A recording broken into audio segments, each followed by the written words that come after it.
Hello everyone, welcome back to my YouTube channel.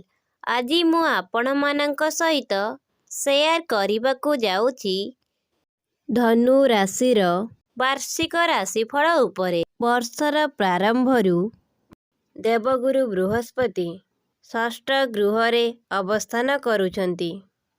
15 मे 2025 रे देवगुरु बृहस्पति सप्तम गृह को गोचर करिवे। एहा पूर्वरु षष्ठ गृहरे बृहस्पति थिबा समय रे आपण बड़ बड़ डिसीजन नियंतु नाही। एही समय रे कौनसी डिसीजन नेउथिले बहुत भाबी चिंती डिसीजन नियंतु। स्वास्थ्यर जत्न नियंतु। 15 मे 2025 परे जेउ मानकर विवाह होई पारु नाही सेही समय रे विवाह मध्य होई पारे। बिजनेस रे ग्रोथ, कर्म क्षेत्र रे उन्नति घटिबो। विद्यार्थी मानक पई मार्च और एप्रिल परवर्ती समय अनुकूल रहिबो।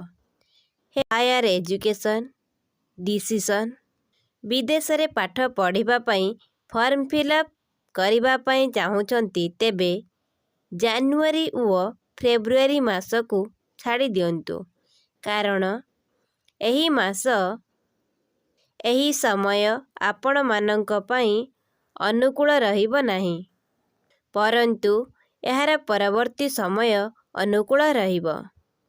देवगुरु बृहस्पतिଙ୍କ निकटरे 3टी दृष्टि रहिछि। गोटिए दृष्टि इनकम गृहरे पड़ुछि। फलरे एही समय रे आपणकर बड़ बड़ इच्छा पूरण हेबो। बड़ भाई ओ भौणी मानक सहित आपणकर संबंध भल हेबो। आउ गोटिए दृष्टि लग्न गृहरे पड़ुछि।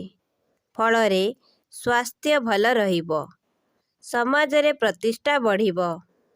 ओ देवगुरु बृहस्पतिଙ୍କର नवम दृष्टि तृतीय गृहरे पड़ुछि।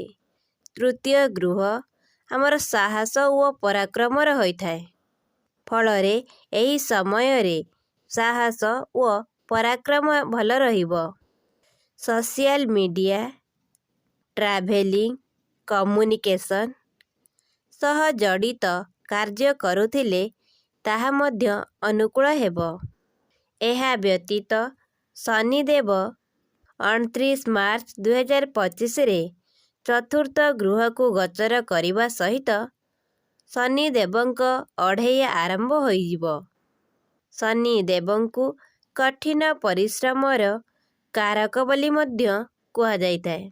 एही समय रे प्रॉपर्टी गाड़ी डील करि पारंती, गाड़ी मध्य किनी पारंती, कंस्ट्रक्शन काम मध्य करि पारंती, रेस्पॉन्सिबल बढ़िबो, स्थान परिवर्तन होई पारे, स्वास्थ्य भल रहिबो, करजर मुक्ति मिलिबो। एही सबु लाभ आपणको केते परिमाण रे मिलिबो, अर्थात शनिଙ୍କ चतुर्थ गृह को गोचर करिबा आपणको केते लाभवान कराइबो ताहा आपणଙ୍କ कर्म कुंडलीर शनिଙ୍କ अवस्थान उपरे निर्भर करे। शनि उच्चरे अछंती किंबा नीच अवस्थारे अवस्थान करुचंती ताहा देखि एहा निर्णय होई परिबो। आपणଙ୍କୁ भल, मध्यम और निम्न फल मिलिबो। शनि उच्च अवस्थारे अवस्थान करुथिले आपणଙ୍କୁ भल फल मिलिबो। मध्यम अवस्थारे अवस्थान करुथिले आपणଙ୍କୁ मध्यम फल मिलिबो ओ नीच अवस्थारे अवस्थान करुथिले आपणଙ୍କୁ निम्न फल मिलिबो।